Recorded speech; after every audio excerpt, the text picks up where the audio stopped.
الكل تو مولا هذا علی مولا. اعوذ باللہ من الشیطان الرجیم. بسم اللہ الرحمن الرحیم. یہ زباں کاٹ دو، جسم و جاں کاٹ دو، مدحت مرتضیٰ کی سزا دو مجھے. ذکر شاہ نجف سے رکوں گی نہیں، چاہے 100 بار رسولی چڑھا دو مجھے. ٹکڑے ٹکڑے کرو میرا سارا بدن، آگ روشن کرو اور جلا دو مجھے. جب میرے جسم کی راکھ بن جائے نا ظالموں، پھر ہوا میں اڑا دو مجھے. ایک دو دن نہیں صبح محشر طلب، جس طرف جس جگہ یہ ہوا جائے گی، یہ علی کے موالی کا وعدہ رہا، یا علی کی صدا آئے گی. سبحان اللہ. پروگرام ولایت علی میں ہوں آپ کی میزبان شیری زہرا. اپنے تمام دیکھنے اور سننے والوں کو ایک بار پھر پروگرام میں خوش آمدید کہتی ہوں. اور میں ایک بار پھر ذاکرہ بشریٰ جعفری کی بے حد مشکور ہوں کہ اپنے قیمتی وقت میں سے ہمیں اپنا ٹائم دے رہی ہیں اور اپنے تمام لوگوں کو اپنی علمی گفتگو سے فیضیاب کر رہی ہیں. بشریٰ جعفری، ہم آپ کو ایک بار پھر پروگرام میں خوش آمدید کہتے ہیں. السلام علیکم. وعلیکم السلام ورحمۃ اللہ. کیسی ہیں آپ؟ الحمدللہ. آپ کیسی ہیں؟ الحمدللہ. آج جو ہمارا گفتگو کا موضوع ہے وہ یقین علی کے حوالے سے ہے.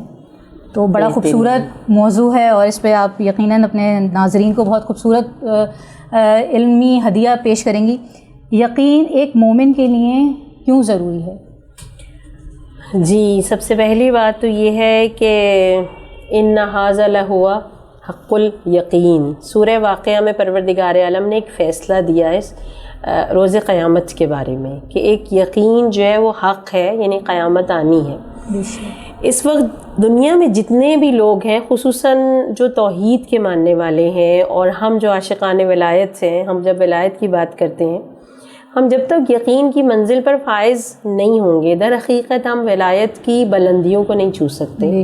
اور جب ہم ولایت کی بلندیوں کو نہیں چھوئیں گے، یقین کی منزل کو نہیں پائیں گے، تو ہم اس دن کی چاشنی کو، اس دن کی لذت کو محسوس نہیں کر سکتے جو کہ روز قیامت ہے، مگر عاشقان ولایت کے لیے روز فرحت ہے. تو مجھے اور آپ کو یقین جیسی دولت، یقین جیسی نعمت اس لیے حاصل کرنی ہے کہ ہم صاحبان یقین کے ماننے والے ہیں. سفینۃ البحار کی ایک روایت ہے جس میں ہمارے چھٹے مولا امام جعفر صادق علیہ السلام ارشاد فرماتے ہیں کہ یقین سے ہی انسان کو اعلیٰ مرتبے اور حیرت انگیز مقام حاصل ہوتے ہیں. یعنی یہ کوئی معمولی چیز نہیں ہے.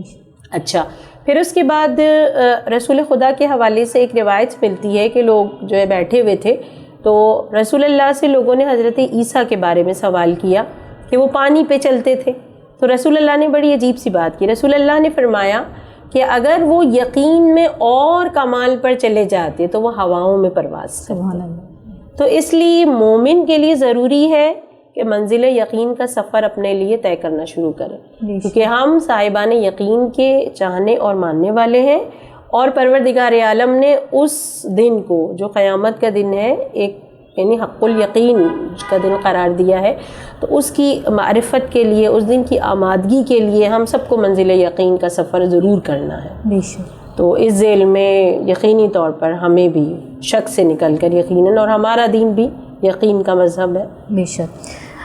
امام علی کی یقین کی کیا کیفیت تھی؟ یہ تو وہی بات ہے نا کہ سب سے اچھا سوال ہے اور سب سے بہترین سوال، اور مولا علی کے فضائل کے بھی حوالے سے کہ مولا علی کے یقین ہی کے پیچھے پیچھے تو ہمیں چلنا ہے. بے شک. جب ہم ولایت پہ چل رہے ہیں، جو ٹاپک آپ کا ولایت ہے، 13 رجب ہم منا رہے ہیں، تو اس یقین کے ساتھ منائے نا کہ مولا علی کس یقین کی منزل پہ تھے. کلام نہج البلاغہ کا میرے مولا کا جملہ، ما اریت شیئا الا و اریت اللہ بعدہ قبلہ بعدہ و معہ.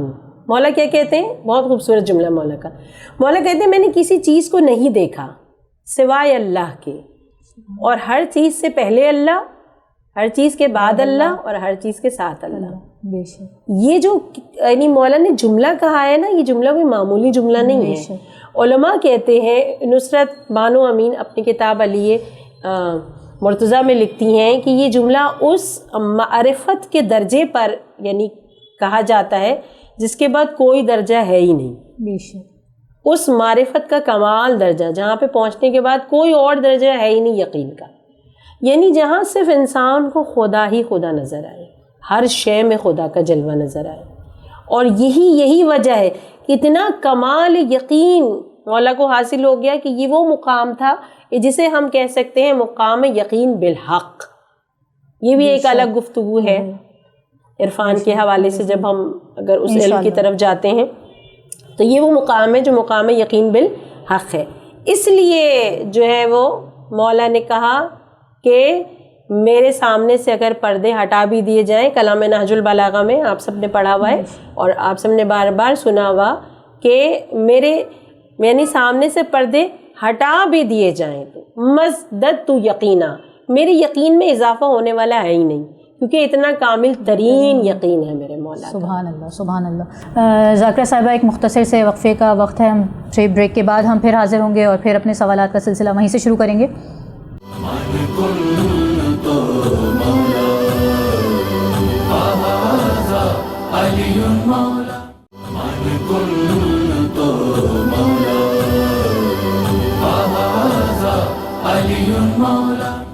جی خواتین و حضرات، ہم بریک کے بعد پھر حاضر ہیں اور میں آپ کو بتاتی چلوں کہ ہمارا جو آج کا موضوع ہے یقین علی، ہم اس کے حوالے سے بات کر رہے ہیں اور ہمارے ساتھ موجود ہیں ذاکرہ بشریٰ جعفری صاحبہ. ہم ایک بار پھر آپ کو اپنے پروگرام میں جنہوں نے ویورز نے ہمیں ابھی جوائن کیا ہے ان کو ہم آپ کے بارے میں بتاتے چلیں. میں اپنے سوالات کا سلسلہ پھر شروع کروں گی. امام علی کے ہر عمل میں یقین کی کیفیت کس طرح نظر آئی؟ جی جیسے کہ میں نے ابھی آپ سے عرض کیا تھا بریک سے پہلے کہ امام علی جو ہے وہ کامل پیکر یقین ہے. بے شک. ٹھیک ہے نا. تو جب میرے مولا کامل پیکر یقین ہے تو آٹومیٹیکلی ان کے ہر عمل میں یقین کی کیفیت نظر آتی ہے. اس کے لیے میں آپ کو 2 مثالیں دوں گی، بہت ہی لطیف اور نفیس مثالیں. ہم جسے عموماً ذکر فضائل سمجھ کے بس پڑھ لیتے ہیں، سن لیتے ہیں، لیکن ہم اس میں اگر ان کیفیات کو دیکھنا شروع کریں مثل شیشہ کے چھلکتے ہوئے فضائل میرے مولا کے، تو ہم اس سے خود کیوں نہیں اس کا عکس اپنے اندر محسوس کریں. وہ یقین کی کیفیت تھی شب ہجرت کہ جو مولا بستر رسول پر سو گئے. وہ مولا نے فرمایا ہے نا، مولا کا قول ہے کہ شک میں نماز پڑھنا یقین سے سو جانا جو ہے وہ یقین سے سو جانا شک کی حالت میں نماز پڑھنے سے بہتر ہے. وہ جو علی یعنی راتوں کو ہزار رکعتیں نماز پڑھتے تھے، بیدار رہا کرتے تھے، مگر جب ہجرت کی رات آئی اور رسول خدا نے کہا آج تمہیں میرے بستر پہ نو آرگیومنٹ، کچھ نہیں. اچھا معلوم تھا چاروں طرف تلواروں کا سایہ، اچھی طرح معلوم تھا کہ قتل کے در پہ ہیں. صرف یہ پوچھا کیا میرے سونے سے آپ کی جان بچ جائے گی؟ رسول اللہ نے کہا بالکل. کہا چشم. اب کیا اس یقین کی کیفیت سے علی سوئے، ایک تو رسول کی جان بچے گی، دوسرے اجر خدا کی بارگاہ سے. سبحان اللہ. یہ جو یقین علی کے دل میں تھا نا، یہ اگر میرے اور آپ کے دل میں یقین پیدا ہو جائے تو ہم کسی نیکی کے کرنے میں پیچھے نہیں ہٹیں گے. The most important message from شب ہجرت. اس یقین کی کمی ہے جس کی وجہ سے ہم ابھی تک کوئی نیکیاں کر نہیں پاتے اس کرائٹیریے کے ساتھ جیسے ہمیں کرنا چاہیے. اب علی ہے، بستر رسول ہے، اور یقین کی جو منزل تھی علی کے دل میں، کہتے ہیں ایسا سویا کہ اس سے پہلے اتنی چین کی نیند. یعنی آپ جو ہے مثال لے لیں، مجھے معلوم ہو میرے گھر کے باہر کوئی کھڑا ہوا ہے جو ہے وہ پسٹل لے کے، تو مجھے نیند آئے گی؟ کبھی بھی نہیں. اور مولا علی کو معلوم ہے کہ سارے تلوار لے کے کھڑے ہوئے. کیا یقین کی کیفیت ہے جو پورے وجود میں بسی ہوئی ہے، اور کتنی چین کی نیند سو رہے. معلوم ہے، یقین ہے کہ موت اور حیات کا مالک فقط خدا ہے. بے شک. کوئی نہیں مار سکتا. اگر میری موت ہے تو خدا کے ہاتھوں، میری حیات ہے تو خدا کے ہاتھوں. اور صرف اطاعت الہی کا جذبہ کہ آج رسول کا دفاع کرنا ہے، حجت خدا کا دفاع کرنا ہے، لہذا رسول کو بچانے کے لیے بستر رسول پہ سو گئے. اور پھر آپ اس کی اجرت خدا کی بارگاہ سے دیکھیں. اللہ نے اپنی رضا عنایت کر دی. بے شک. کہ آج تم نے اس یقین کے ساتھ میری بارگاہ میں اس نیکی کو پیش کیا ہے اور میرے حبیب کی جان کو بچانے کے لیے اپنی جان کا نذرانہ پیش کر دیا. تو نہ صرف یہ کہ جان تو اللہ نے رکھی، حیات دی، ان کو ناکام کیا کافروں کو، مگر یہ کہ جو ہے وہ پروردگار عالم نے بدلے میں کیا دی؟ رضا. اچھا یہاں پہ ایک چھوٹا سا جملہ میں بہت اپنے مولا کے فضائل کے طور پر عرض کرنا چاہوں. بڑا مجھے لطف آتا ہے جب یہ اکثر میں جو پڑھتی ہوں کہ جب وہ صبح آئے نا تو انہوں نے آ کے ایک دم سے چادر ہٹائی، اور چادر ہٹائی تو دیکھا کہ علی سو رہے ہیں. تو علی سو رہے ہیں تو انہوں نے غصے سے ایک دم پوچھا کہ محمد کہاں ہے؟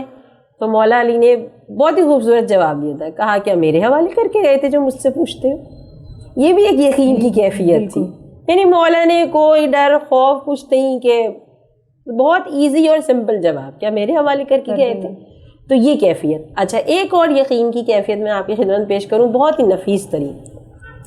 کہتے ہیں رسول اللہ کی رحلت کے بعد، روایتوں میں ہے، علماء خصوصیت کے ساتھ اس روایت کو بیان کرتے ہیں، رسول اللہ کی رحلت کے بعد کہتے ہیں خلیفہ اول کے پاس ایک جو ہے شخص آیا اور کہنے لگا کہ مجھے رسول اللہ نے وعدہ کیا تھا کہ جب تم میرے پاس آنا، کچھ اس کے ساتھ جو ہے یعنی رسول اللہ کا وعدہ ہوا تھا، کمٹمنٹ ہوئی تھی کہ جب تم میرے پاس آنا تو میں تمہیں 3 مٹھی جو ہے وہ کھجوریں دوں گا اور ہر مٹھی میں 20 جو ہے وہ دانے ہوں گے. تو اب خلیفہ اول پریشان ہو گئے، کہنے لگے رسول اللہ تو چلے گئے دنیا سے. تو انہوں نے کہا کہ پھر کیا کیا جائے، اور کہا کہ رسول کا وعدہ تو ہمیشہ جو ہے سچا ہوتا ہے. لوگوں نے سوچا تھوڑا کہ خلیفہ اول اس وعدے کو پورا کر دیں، لیکن خلیفہ اول نے کچھ اور سوچا. انہوں نے کہا کہ علی کو بلا کے لاؤ. اچھا، علی کو بلا کے لایا گیا تو اسے سارا واقعہ اس کا جو تھا وہ سارا ان کو سنایا گیا. اور خلیفہ اول نے خواہش کی کہ اس رسول کے وعدے کو آپ پورا کیجیے، ٹھیک ہے، امیر المومنین سے. تو مولا علی نے، آپ یقین کی کیفیت دیکھیے، اس نے کیا کہا تھا، 3 مٹھی دانے، یعنی 3 جو مٹھی وہ دیں گے اور ہر مٹھی میں 20 دانے ہوں گے. مولا علی نے گننے کی زحمت نہیں کی، بلکہ جسٹ مولا نے مٹھی اٹھایا دیا، 3 مٹھیاں اسے دی، ہر مٹھی میں 20 ہی دانے نکلے. سبحان اللہ. یہ یقین کی کیفیت ہے مولا کی. کیوں؟ کیونکہ خلیفہ اول فرماتے ہیں کہ رسول اللہ نے خود ان سے فرمایا کہ مجھ میں اور علی میں اتنی یکسانیت ہے کہ حتیٰ کہ ہم دونوں کی مٹھی بھی ایک جیسی ہے. سبحان اللہ. گویا علی کو گننے کی ضرورت نہیں تھی کہ آیا میں جو مٹھی دے رہا ہوں اس میں 20 دانے بنتے بھی ہیں یا نہیں، رسول کا وعدہ سچا ہوگا بھی یا نہیں، بلکہ یقین کامل تھا کہ سچا ہوگا. بے شک. سبحان. میں ویسے تو اتنے شعر نہیں پڑھتی، لیکن مجھے یہاں پہ ایک تھوڑا سا شعر بھی آ رہا ہے یاد، جو میرے دل چاہ رہا ہے کہ ابھی چونکہ بہت ہی اچھے مولا علی کے فضائل ذکر ہو گئے. علی کے وصف ہیں اتنے شمار کون کرے، یہ تیرا کام ہے پروردگار کون کرے. علی کے جیسا خدا نے نہ پھر کیا پیدا، شگاف کعبے میں اب بار بار کون کرے. بے شک. سبحان اللہ. جس طرح کہ ابھی آپ نے ہمیں مولا علی کے یقین کی کیفیت کے بارے میں بتایا، اگر ہم ان کے ماننے والے ہیں، ہم ان کے چاہنے والے ہیں، ہمارے اندر بھی وہ یقین کی کیفیت آ جائے تو ہمارے اندر کیا ایسی علامات پائی جائیں گی؟ جی بالکل، یہ سوال بہت اچھا اور ضروری ہے کہ اگر ہمارے اندر یقین کی کیفیت پیدا ہو جاتی ہے تو ہمارے اندر کیا ایسی علامات ہوں گی جن سے ہم پہچان سکیں کہ ہمارے اندر یقین پیدا ہو گیا ہے انشاءاللہ تعالیٰ. تو اس کے لیے میں ایک حدیث کا سہارا لوں گی. اصول کافی کی ایک حدیث ہے ہمارے امام ضامن و سامن حضرت امام علی رضا علیہ الصلوۃ والسلام کی. کسی نے آ کے امام سے سوال فرمایا کہ مولا یقین کیا ہے؟ تو مولا نے اسے 4 چیزوں پہ بیس کر کے بتایا. مولا نے فرمایا کہ التوکل علی اللہ، پھر فرمایا والتسلیم الی اللہ، پھر فرمایا الرضا بقضاء اللہ، اور پھر فرمایا والتفویض الی اللہ. یعنی اس کے معنی یہ کہ یقین جو ہے وہ اگر ہمارے اندر پیدا ہو جائے تو یہ 4 علامتیں ہمارے اندر آنی چاہیے. پہلی چیز کہ ہم خدا پہ توکل کرنے لگ جائیں گے، یعنی سارا بھروسہ ہمارا صرف خدا پر ہوگا. اور اس کے بعد دوسری چیز جو ہے وہ مولا کہتے ہیں کہ ہم جو ہے وہ خدا کے آگے تسلیم ہو جائیں گے، یعنی جو خدا چاہے گا صرف ہم وہ کریں گے. تو ہمارے اندر یقین کی کیفیت پیدا ہو گئی. ٹھیک ہے. تیسری چیز کہ جو ہے کہ ہم اللہ تعالیٰ کی جو قضاء و قدر ہے اس پہ ہم راضی ہو جائیں گے، یعنی ہم اللہ سے شکوہ نہیں کیا کریں گے. تو یہ یقین کی علامت ہے. اور چوتھی چیز والتفویض، یعنی ہمارے سارے امور جو ہیں ہم اللہ کے حوالے کر دیں گے. تو یہ چاروں جو کیفیت اگر ہمارے اندر پیدا ہو جائیں گی تو گویا ایسا ہے کہ ہمارے اندر یقین کی کیفیت پیدا ہو گئی. اسی ذیل میں ایک حارثہ بن سحاقہ کا واقعہ ہے. جب یہ کیفیت ہمارے اندر پیدا ہو جائے گی نا تو یہ علامات یہ ہیں کہ اس کے بعد انسان وہ ہو جاتا ہے جو دوسرے نہیں ہوتے. یہ جب علامات پیدا ہو جاتی ہیں، خدا پہ توکل کرنا، اللہ کے آگے راضی رہنا، خدا کے حوالے کرنا، تو پھر کیفیت کیا ہوتی ہے، یعنی صاحب یقین کی پھر کیفیت کیا ہوتی ہے. علی تو مولا علی کی بات ہی کیا، حارثہ بن سحاقہ کے بارے میں یعنی متفقہ طور پر جو ہے کتابوں نے روایت لکھی کہ رسول اللہ نے پوچھا تم نے صبح کیسے کی، کہنے لگے یقین کی حالت میں. تو انہوں نے پوچھا کہ کیا یقین کی حالت؟ تو انہوں نے کہا کہ مجھے سحر خیزی میں، شب کی بیداری میں، گرم دنوں میں روزہ رکھنے میں، نمازوں کے پڑھنے میں لذت مناجات اتنا اچھا لگتا ہے، اتنی کہ لذت آتی ہے، اور میں اس منزل پہ پہنچ گیا ہوں گویا میں عرش پہ دیکھ رہا ہوں کہ خدا بندوں کا حساب کر رہا ہے. اور کہتے ہیں گویا میں دیکھ رہا ہوں کہ اہل بہشت جو ہے وہ بہشت کی نعمتوں میں مسرور ہیں، تختوں پہ ٹیک لگائے ہوئے ہیں اور ایک دوسرے سے لطف اندوز ہو رہے ہیں. اور گویا میں دیکھ رہا ہوں کہ جہنم کے بھڑکتے ہوئے شعلے ہیں اور ان میں لوگ جو ہے وہ عذاب میں گرفتار ہو رہے ہیں. اور اس کے بعد انہوں نے یہ تک کہا کہ اگر مجھے اجازت دیں تو میں بتا سکوں کہ مدینے کا کون سا رہائشی جنت میں ہے، کون سا رہائشی جو ہے وہ جہنم میں. رسول اللہ نے کہا کہ بس، یعنی یہ منزل یقین ہے. اور پھر رسول اللہ نے کہا کہ خدا نے اس کے دل کو نور ایمان سے پر کر دیا ہے اور یہ منزل یقین پر فائز ہو چکا ہے. تو جب یہ علامات پیدا ہو جائیں اور ہم اس منزل پہ پہنچ جائیں کہ جب جو دوسرے نہیں دیکھ پاتے مگر ہم دیکھنے لگیں، تو اس کا مطلب یہ ہو جاتا ہے کہ ہم منزل یقین پر کاملاً فائز ہو چکے ہیں. جزاک اللہ. بہت خوبصورت گفتگو رہی آپ کے ساتھ. انشاءاللہ اگلی نشست میں آپ ہمارے ساتھ پھر ہوں گی. اسی کے ساتھ مجھے اور میری ٹیم کو اجازت دیجیے. خدا حافظ. علی مولا مولا